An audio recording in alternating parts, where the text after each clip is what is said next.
ओम शांति। ओम शांति।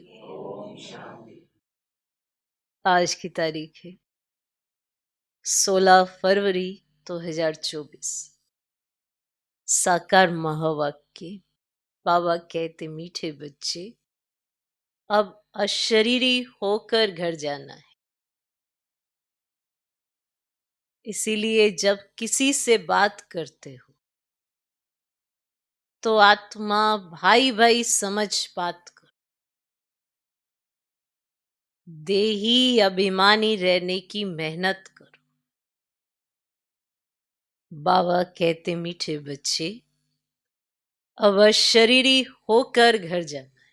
माना शरीर तो यही छूटना है ना, शरीर के बिना ही जाओगे। तो ये अभ्यास कहाँ चाहिए? यहाँ पे चाहिए। तो अब अशरीरी होकर घर जाना है। इसीलिए जब किसी से बात करते हो तो आत्मा भाई भाई समझ बात करो। देही अभिमानी रहने की मेहनत, क्योंकि देह अभिमान तो घड़ी घड़ी आएगा। आदत जो पड़ी थी इतने वर्षों की कहो, इतने जन्मों की कहो, आदत पड़ी देह अभिमान की, तो अब देही अभिमानी अवस्था चाहिए। तो ये याद रखना है कि शरीर यहीं छूटेगा, अशरीरी होकर घर जाना है। इसीलिए जिसको भी देखो आत्मा देखो और आत्मा भाई समझकर बात करो और मेहनत करो। किसकी? देही अभिमानी रहने की। क्योंकि एक जन्म मिला देखो आपको ये अभ्यास करने के लिए, फिर आधा कल्प देही अभिमानी स्थिति की प्रारब्ध है, फिर वापस से देह अभिमान का प्रोसेस शुरू हो जाएगा। पर उसको बहुत वर्ष लगेंगे आपको वापस देह अभिमान में लाने के लिए। ऐसे नहीं कि पट से द्वापर आया और देह अभिमान आ गया। धीरे धीरे करते करते देह अभिमान पक्का होता है। क्योंकि और जो गुण और शक्ति आपके पास होंगी उसके आधार पर देह अभिमान हावी नहीं होता।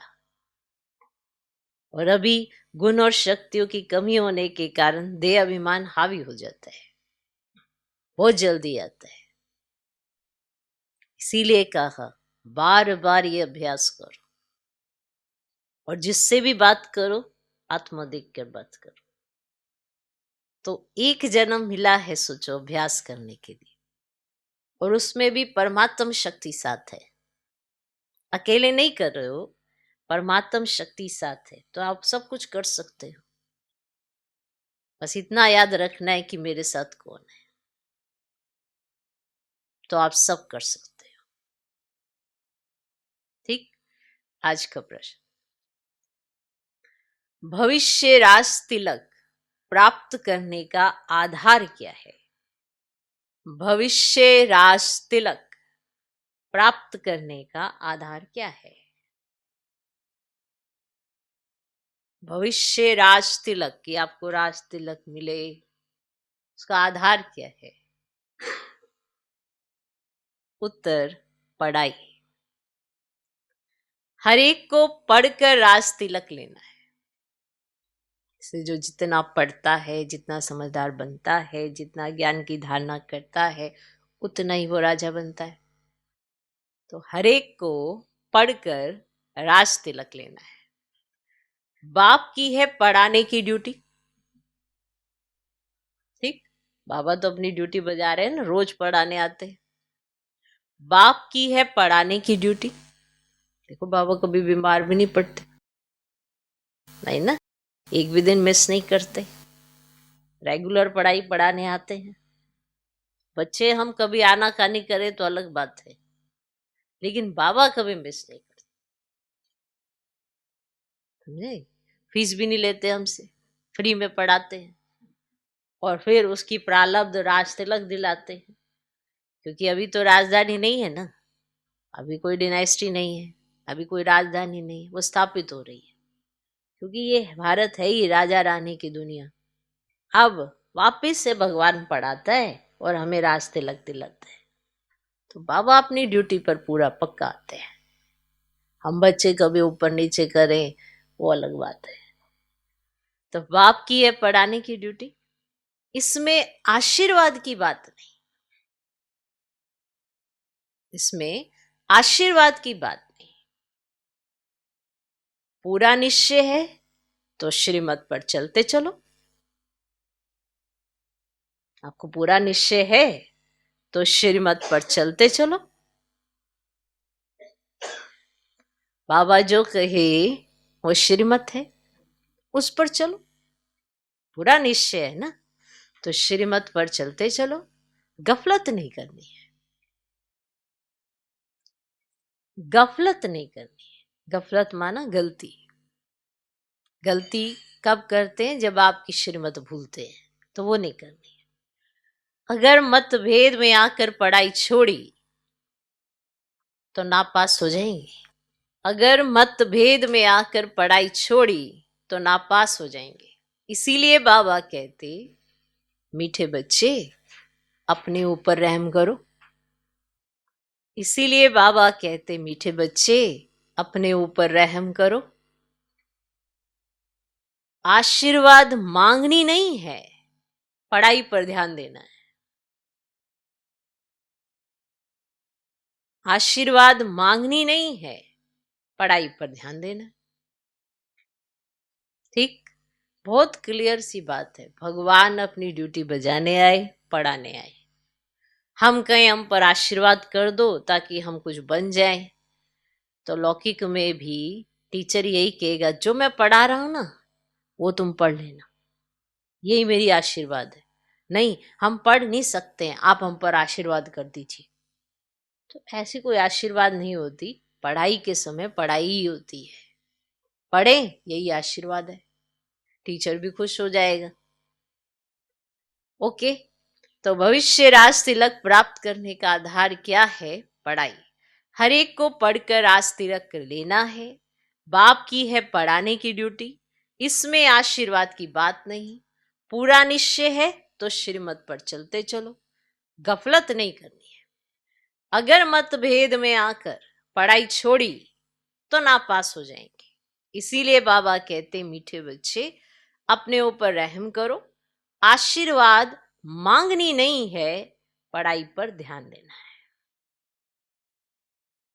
Okay, Om Shanti. Supreme teacher बच्चों को पढ़ाते हैं। बच्चे जानते हैं परम पिता परमात्मा पिता भी है, टीचर भी है। ऐसा तुमको पढ़ाते हैं जो और कोई पढ़ा ना सके। तुम कहते हो शिव बाबा हमको पढ़ाते हैं। अब ये बाबा कोई एक का नहीं है। मन मना भव, मध्याजी भव, इसका अर्थ समझाते हैं, मुझे याद करो। बच्चे तो अब समझदार हुए हैं। बेहद का बाप कहते हैं, तुम्हारा वर्षा तो है ही, ये कभी भूलना नहीं चाहिए। बाप आत्माओं से ही बात करते हैं। अभी तुम जीव आत्माएं हो ना। बेहद का बाप भी निराकार है। तुम जानते हो इस तन द्वारा वे हमको पढ़ा रहे हैं, और कोई ऐसे नहीं समझे। स्कूल में टीचर पढ़ाते हैं तो कहेंगे लौकिक टीचर लौकिक बच्चों को पढ़ाते हैं। अब यह है पारलौकिक सुप्रीम टीचर जो पारलौकिक बच्चों को पढ़ाते हैं। तुम भी परलोक मूल वतन के निवासी हो। बाप भी परलोक में रहते हैं। बाप कहते हैं हम भी शांति धाम के निवासी हैं और तुम भी वहां के ही निवासी हो। हम दोनों एक धाम के निवासी हैं। तुम अपने को आत्मा समझो, मैं परमात्मा हूं। अभी तुम यहां पाठ बजा रहे हो। पाठ बजाते बजाते तुम अभी पतित बन गए हो। ये सारा बेहद का मांडवा है जिसमें खेल होता है। ये सारी सृष्टि कर्म क्षेत्र है, इसमें खेल हो रहा है। ये भी सिर्फ तुम ही जानते हो कि यह बेहद का खेल है, इसमें दिन और रात भी होते हैं। सूर्य और चांद कितनी बेहद की रोशनी देते हैं। अब यह है बेहद की बात। अभी तुमको ज्ञान भी है, रचता ही आकर रचता और रचना के आदि मध्य अंत का परिचय देते हैं। बाप कहते हैं तुमको रचना के आदि मध्य अंत का राज सुनाने आया हूं। ये पाठशाला है, ये पाठशाला है। पढ़ाने वाला अभोक्ता है। ऐसे कोई नहीं कहेंगे कि हम अभोक्ता हैं। अहमदाबाद में एक साधु ऐसे कहता था, परंतु बाद में ठगी पकड़ी गई।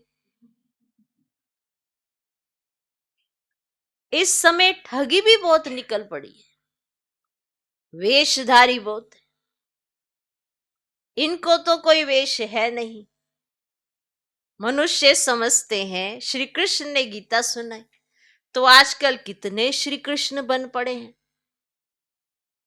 अब इतने श्री कृष्ण तो होते नहीं। यहां तो तुमको शिव बाबा आकर पढ़ाते, आत्माओं को सुनाते। तुमको बार बार कहा गया है कि अपने को आत्मा समझ, भाई भाई को सुनो। बुद्धि में रहे बाबा की नॉलेज हम भाइयों को सुनाते हैं। मेल अथवा फीमेल दोनों भाई भाई हैं। इसीलिए बाप कहते तुम सब मेरे वर्षे के हकदार। वैसे फीमेल को वर्षा नहीं मिलता है क्योंकि उनको ससुर घर जाना है। अब यहां तो है ही सब आत्माएं, अशरीरी होकर जाना है घर। अभी जो तुमको ज्ञान रतन मिलते हैं ये अविनाशी रतन बन जाते हैं। आत्मा ही ज्ञान का सागर बनती है ना। आत्मा ही सब कुछ करती है, परंतु मनुष्यों को देह अभिमान होने के कारण देही अभिमानी बनते नहीं। अब तुमको देही अभिमानी बन एक बाप को याद करना है। कुछ तो मेहनत चाहिए ना। लौकिक गुरु को कितना याद करते हैं, मूर्ति रख देते हैं। लौकिक गुरु को कितना याद करते, मूर्ति रख देते। अब कहां शिव का चित्र, कहां मनुष्य का चित्र। रात दिन का फर्क है। वे गुरु का फोटो पहन लेते हैं, गुरु का फोटो पहन लेते हैं। पति लोगों को अच्छा नहीं लगता कि दूसरों का फोटो पहने। हाँ, शिव का पहनेंगे तो वह सबको अच्छा लगेगा क्योंकि वह तो परम पिता है ना, उनका चित्र तो होना चाहिए। अब यह है गले का हार बनाने वाला, तुम रुद्रमाला का मोती बनेंगे। अब यूं तो सारी दुनिया रुद्रमाला भी है और प्रजापिता ब्रह्मा की माला भी है, ऊपर में सिजरा है, तो वह है ना हद का सिजरा, यह है बेहद का सिजरा। और जो भी मनुष्य मात्र है सबकी माला है। और आत्मा कितनी छोटे से छोटी बिंदी है, बिल्कुल छोटी बिंदी है। ऐसे ऐसे बिंदी देते जाओ, ऐसे ऐसे बिंदी देते जाओ तो अनगिनत हो जाएंगी और गिनती करते करते थक जाएंगे। परंतु देखो आत्मा का झाड़ कितना छोटा है। ब्रह्म तत्व में बहुत थोड़ी जगह में आत्मा रहती है। वह फिर यहाँ आती है पाठ बजाने, तो यहाँ फिर कितनी लंबी चौड़ी दुनिया है। कहां कहां एरोप्लेन में जाते हैं, वहां फिर एरोप्लेन आदि की दरकार नहीं। कहां, हाँ, तभी हमने पूछा मेरे सत्युग में नहीं परमधाम में। बाबा सुना रहे ब्रह्म तत्व में थोड़ी सी जगह लेकर आत्मा रहती है। प्रसाद आज बाबा सब ऐसे बैठे फंस गए ना। कितना तो साफ बाबा बोल रहे, ध्यान नहीं, कहाँ है ध्यान। तो यहाँ फिर कितनी लंबी चौड़ी दुनिया, कहाँ कहाँ एरोप्लेन में जाते हैं, और वहां फिर एरोप्लेन आदि की दरकार ही नहीं। आत्माओं का छोटा सा झाड़ है। अब यहाँ मनुष्यों का कितना बड़ा झाड़ है। तो ये सब है ना प्रजापिता ब्रह्मा की संतान, जिसको कोई एडम, कोई आदि देव कहते हैं। मेल फीमेल तो जरूर है। तुम्हारा है प्रवृत्ति मार्ग, निवृत्ति मार्ग का खेल होता ही नहीं। एक हाथ से क्या होगा? अब निवृत्ति मार्ग माना एक हाथ, एक हाथ से क्या होगा? दोनों पहिए चाहिए। अब दो है तो आपस में रेस करते हैं, दूसरा पहिया साथ नहीं देता है तो ढीले पड़ जाते हैं। परंतु एक के कारण ठहर नहीं जाना चाहिए कि आप सोचो मेरा दूसरा पहिया चलेगा तो मैं चलूं, तो मैं बाबा को याद करूं। ऐसा नहीं। ये प्रवृत्ति मार्ग में बेहद का ज्ञान है कि अगर एक पहिया अच्छे से चले और दूसरा नहीं चलता तो ठहर नहीं जाना चाहिए दूसरे के लिए। पहले पहले पवित्र प्रवृत्ति मार्ग था, फिर होता है अपवित्र, गिरते ही जाते हैं। तुम्हारी बुद्धि में सारा ज्ञान है। ये झाड़ कैसे बढ़ता है, कैसे एडिशन होती जाती है, ऐसा झाड़ कोई निकाल ना सके। कोई की बुद्धि में रचता और रचना के आदि मध्य अंत की नॉलेज है ही नहीं। इसीलिए बाबा ने कहा था ये लिखो कि हमने रचता द्वारा रचता और रचना की नॉलेज का अंत पाया है। वे तो ना रचता को जानते न रचना को। अगर परंपरा ये ज्ञान चला आता तो कोई बतावे ना, सिवाय तुम ब्रह्मा कुमार कुमारियों के कोई बता ना सके। तुम जानते हो हम ब्राह्मणों को ही परम पिता परमात्मा पढ़ाते हैं। हम ब्राह्मणों का ही ऊंचे से ऊंचा धर्म है।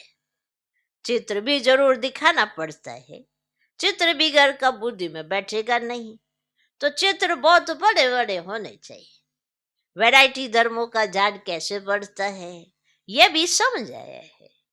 आगे तो कहते थे हम आत्मा सो परमात्मा, परमात्मा सो हम आत्मा। तो अब बाप ने इसका भी अर्थ बताया है। इस समय हम सो ब्राह्मण है, फिर हम सो देवता बनेंगे नई दुनिया में। अभी हम पुरुषोत्तम संगम युग पर है, अर्थात यह है पुरुषोत्तम बनने का संगम युग। तो यह सब तुम समझा सकते हो।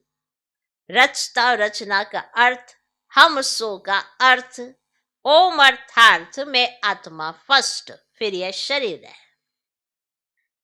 आत्मा अविनाशी और शरीर विनाशी है। तो हम यह शरीर धारण कर पाठ बजाते हैं, तो इसको कहा जाता है आत्म अभिमानी।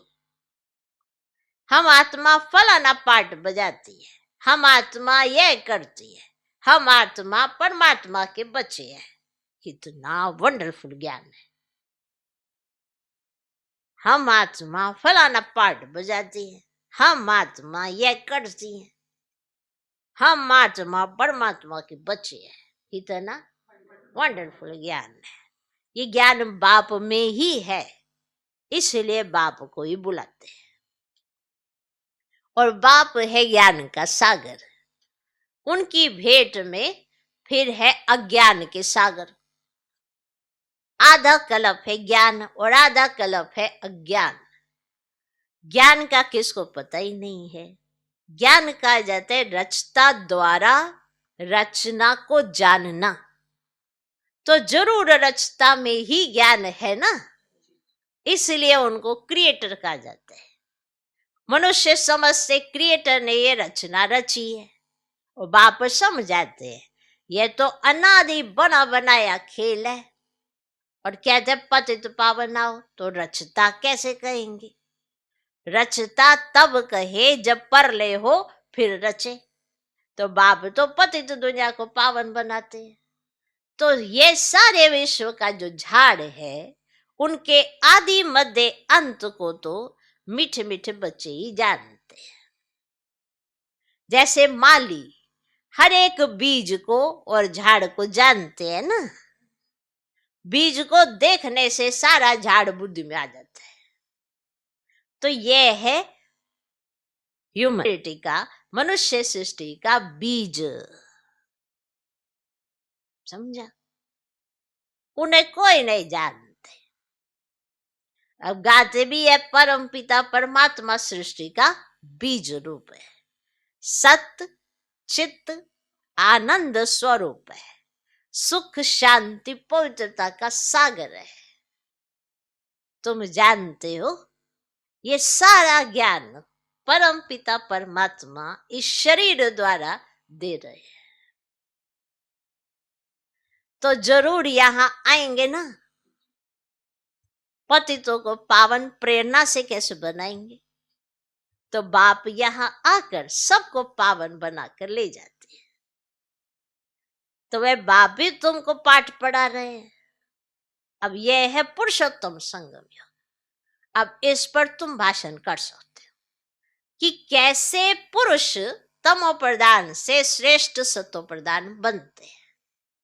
तुम्हारे पास टॉपिक तो बहुत है। अब यह पतित तमो प्रधान दुनिया सतो प्रधान कैसे बनती है, यह भी समझने लायक है।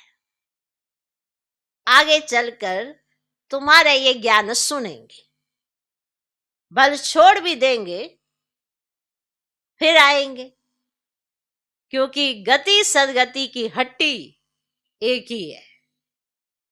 तुम कह सकते हो कि सर्व का सदगति दाता एक बाप ही है। उनको श्री श्री कहते हैं।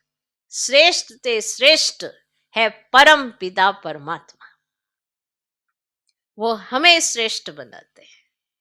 श्रेष्ठ है सतयुग, भ्रष्ट है कलयुग, और कहते भी है भ्रष्टाचारी, परंतु अपने को नहीं समझते। और पतित दुनिया में एक भी श्रेष्ठ नहीं। श्री श्री जब आए तब आकर श्री बनाए। श्री श्री जब आए माना परम पिता परमात्मा जब आए तो आकर श्री बनाए, माना श्रेष्ठ बनाए। श्री का टाइटल सत्युग आदि में देवताओं को था, है ना, देवताओं का श्री। यहां तो सबको श्री श्री कह देते हैं। वास्तव में श्री अक्षर है ही पवित्रता का। दूसरे धर्म वाले कोई भी अपने को श्री नहीं कहते। श्री पोप कहेंगे क्या? श्री पोप कहेंगे क्या? यहां तो सबको कहते रहते हैं। कहां हंस मोती चुगने वाले, कहां बुगले गंध खाने वाले। फर्क तो है ना। ये देवताएं हैं फूल, वे है गार्डन ऑफ अल्लाह। तो बाप तुमको फूल बना रहा है। बाकी फूलों में वैरायटी है। सबसे अच्छा फूल है किंग फ्लावर। इन लक्ष्मी नारायण को नई दुनिया का किंग क्वीन फ्लावर कहेंगे। तुम बच्चों को आंतरिक खुशी होनी चाहिए। इसमें बाहर का कुछ करना नहीं होता। ये बत्तियां आदि जलाने का भी अर्थ चाहिए। शिव जयंती पर जलानी चाहिए या दिवाली पर? दिवाली पर लक्ष्मी का आह्वान करते हैं, उनसे पैसे मांगते हैं। जबकि भंडारा भरने वाला तो शिव भोला भंडारी है। बताओ, भंडारा भरने वाला तो शिव भोला भंडारी है, मतलब शिव बाबा है। और लक्ष्मी का आह्वान करते दिवाली पर, उनसे पैसे मांगते। तुम जानते हो शिव बाबा द्वारा हमारा अखुट खजाना भर जाता है, जानते हो? ये ज्ञान रतन धन है। वहां भी तुम्हारे पास अथाह धन रहता है। नई दुनिया में तुम माला माल हो जाएंगे। और सत्युग में ढेरों के ढेर हीरे जवाहरात थे, फिर वो ही होंगे। मनुष्य मूंझते हैं कि यह सब खत्म होगा, फिर कहां से आएगा। खानियां खुद गई, पहाड़ियां टूट गई, फिर कैसे होंगी? बोलो, हिस्ट्री रिपीट होती है ना, होती है ना। जो कुछ था सो फिर रिपीट होगा। तुम बच्चे पुरुषार्थ कर रहे हो स्वर्ग का मालिक बनने का, स्वर्ग की हिस्ट्री ज्योग्राफी फिर रिपीट होगी। गीत में है ना, आपने सारी सृष्टि, सारा समुद्र, सारी पृथ्वी हमको दे दी है, जो कोई हमसे छीन नहीं सकता। उसकी भेंट में अब क्या है? जमीन के लिए, पानी के लिए, भाषा के लिए लड़ते हैं।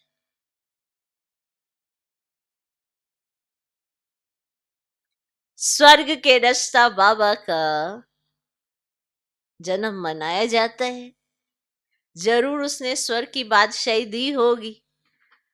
अब तुमको पाप पढ़ा रहे हैं, तुमको इस शरीर के नाम रूप से न्यारा हो अपने को आत्मा समझना है, पवित्र बनना है, या तो योग बल से या तो सजाए खाकर।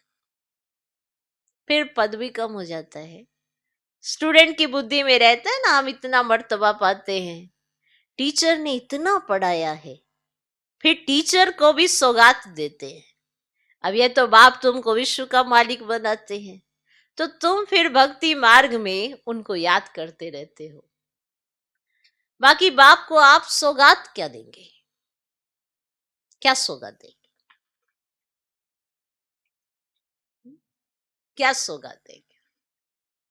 माना बाबा ही आपको विश्व का मालिक बनाता है, बाबा ही आपको सुख देता है स्वर्ग के।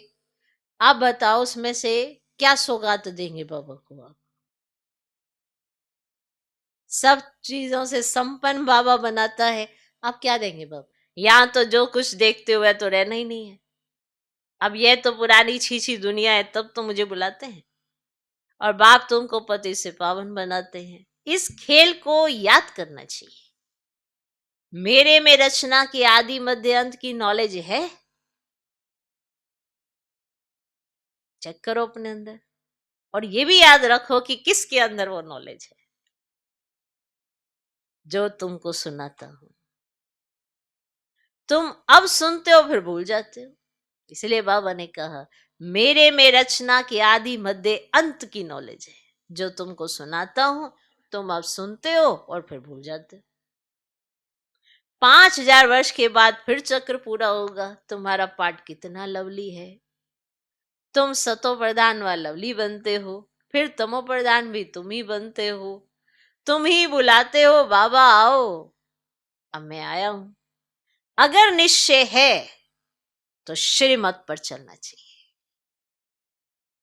गफलत नहीं करनी चाहिए। कई बच्चे मतभेद में आकर पढ़ाई छोड़ देते हैं, श्रीमत पर नहीं चलते। पढ़ेंगे नहीं तो नापास भी तुम ही होंगे। बाप तो कहते अपने पर रहम करो, हर एक को पढ़कर अपने को राज तिलक देना है, और बाप को तो है पढ़ाने की ड्यूटी। इसमें आशीर्वाद की बात ही नहीं, फिर तो सभी पर आशीर्वाद करनी पड़े। ये कृपा आदि भक्ति मार्ग में मांगते हैं, यहां वह बात नहीं। अच्छा, मीठे मीठे सिकिलधे बच्चों प्रति माता पिता बाप दादा का याद प्यार और गुड मॉर्निंग। रूहानी बाप की रूहानी बच्चों को नमस्ते। हम रूहानी बच्चों की भी रूहानी बाप को नमस्ते नमस्ते नमस्ते। Good morning good morning good morning. धारणा के लिए मुख्य सार पहला पॉइंट, प्रवृत्ति में रहते आपस में रेस करनी है। प्रवृत्ति में रहते आपस में रेस करनी है, परंतु अगर किसी कारण से एक पहिया ढीला पड़ जाता है तो उसके पीछे ठहर नहीं जाना है।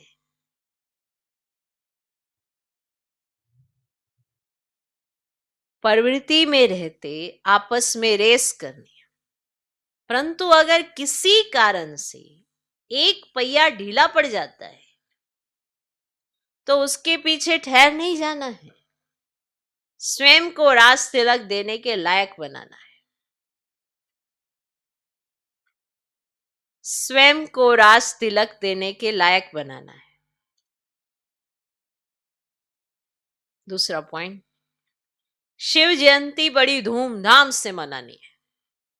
शिव जयंती बड़ी धूमधाम से मनानी है, क्योंकि शिव बाबा जो ज्ञान रतन देते हैं उससे ही तुम नई दुनिया में माला माल बनेंगे। तुम्हारे सब भंडारे भरपूर हो जाएंगे। शिव जयंती बड़ी धूमधाम से मनानी है, क्योंकि शिव बाबा जो ज्ञान रतन देते हैं उससे ही तुम नई दुनिया में माला माल बनेंगे। तुम्हारे सब भंडारे भरपूर हो जाएंगे। आज का वरदान, बाप से शक्ति लेकर हर परिस्थिति को हल करने वाले साक्षी दृष्टा भव।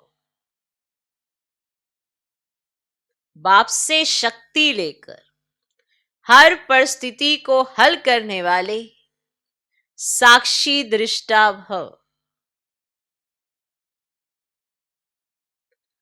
आप बच्चे जानते हो कि अति के बाद ही अंत होना है। आप बच्चे जानते हो कि अति के बाद ही अंत होना है। तो हर प्रकार की हलचल अति में होगी। परिवार में भी खिटखिट होगी, मन में भी अनेक उलझने आएंगी, धन भी नीचे ऊपर होगा। लेकिन जो बाप के साथी हैं, सच्चे हैं, उनका जवाबदार बाप है।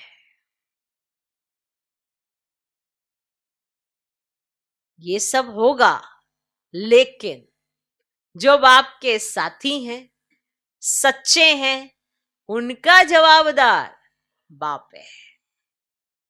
ऐसे समय पर मन बाप की तरफ हो तो निर्णय शक्ति से सब पार कर लेंगे। ये नहीं कि ये चीजें आएंगी तो आप बस घबरा जाएं कि ये सब कुछ होगा, लेकिन नहीं, ये सब भले होगा लेकिन आपके पास निर्णय शक्ति होगी। उस निर्णय शक्ति से जब ये चीजें आपके सामने आएंगी तो आप इनको पार कर लेंगे, क्योंकि आपका साथी बाप है, जवाबदार बाप है और आप बाप के साथ सच्चे हो। तो ऐसे बच्चों का सब कुछ पार हो जाएगा। साक्षी दृष्टा हो जाओ तो बाप की शक्ति से हर परिस्थिति को सहज हल कर लेंगे। चाहे कोई भी परिस्थिति आ जाए वो हल हो जाएगी बहुत सहजता से। आपको लगेगा कि ये मैंने कब हल कर दी, वो सहजता से हल हो जाएगी। आप घबराएंगे नहीं, उसमें आपके मन में हलचल नहीं होगी, क्योंकि मन तो बाप में लगाया है और जवाबदार बाप हो गया है, साथी आपका बाप हो गया है और आप बाप के साथ सच्चे हो। तो ऐसे बच्चों का रक्षक स्वयं भगवान सारी चीजों का हल कर देता है। आपके अंदर इतनी निर्णय शक्ति आ जाएगी, आप तुरंत, आपको संकल्प आएगा कि इस परिस्थिति में क्या करना है, आप उसे हल कर लोगे। जबरदस्त है, बाप की शक्ति से आप सब हल कर लोगे। आज का स्लोगन, अब सब किनारे छोड़ घर चलने की तैयारी करो। क्योंकि अगर हम अपना मन, बुद्धि, सारे श्वास, संकल्प यहीं लगाते रहेंगे तो यहाँ से वैराग्य ही नहीं आने वाला और यहीं फंसे रहेंगे, तो फिर तैयारी कब करेंगे। तो कहीं पर भी जाना होता है तो पहले ही उसकी तैयारी होना शुरू हो जाती है ना। तो आपको मालूम है कि यहाँ पे अब दुनिया में क्या होने वाला है, तो इसीलिए किनारे छोड़ देने चाहिए और फिर अब तुम्हें घर चलने की तैयारी करनी चाहिए। मन आत्मा अपना अभ्यास, अपनी स्थिति की तरफ ध्यान देने लगे, बाकी सब चीजों से अपना ध्यान हटाकर। ये है घर चलने की तैयारी करना। बैग बैगेज अपना पैक करके रख दो, एवर रेडी रहो। कभी भी समय ऐसा आ सकता है, अभी कहे बाबा चलो तो फिर कैसे चलेंगे। अभी तो हमारी बुद्धि की तारें इधर फंसी हैं, उधर फंसी हैं, उधर फंसी हैं, तो फिर कैसे चलेंगे। तो इसलिए अब सब किनारे छोड़ घर चलने की तैयारी करो। ओम शांति।